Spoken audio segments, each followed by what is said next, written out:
જય મુરલીધર, જય માધવ, જય દ્વારકેશ. હવે મિત્રો બૈરાઓને ટેવ કેવું હોય અને મારી જો મિત્રો જે હું વિડીયો ઉતારું ને એમાં 75% રિયલ વાત હોય, પણ આમાં નામ ન દેવાતું હોય, નકર તકલીફ થતી હોય. એટલે અમુક વસ્તુ એવી હોય કે હા હું ભીડા માર નથી, હાવ રિયલી 75% હોય, 25% થોડું ભેટ સેટ કરવો પડે તો જ વિડીયો રૂપારો લાગે. હવે હમણાં હું બકાલું વેચવા જાઉં છું. બકાલું વેચવા જાઉં ને ખાલી રીંગણા જ હોય અને ટમેટા તો હમણાં જ ચાલુ થયા.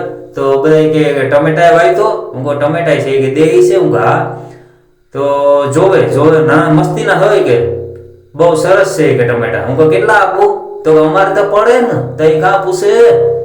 એટલે આવું હોય બૈરાઓને, આવી ટેવ બહુ હોય. પૂછી બધું નહીં પણ લે કાંઈ નહીં, અમુક તો જોવા જ આવે. એટલે આ વસ્તુ બનતી હોય. આમાં તો થોડુંક આમ સહન શક્તિ કરવી પડે. ઠીક, હાલો, જય મુરલીધર, જય માધવ.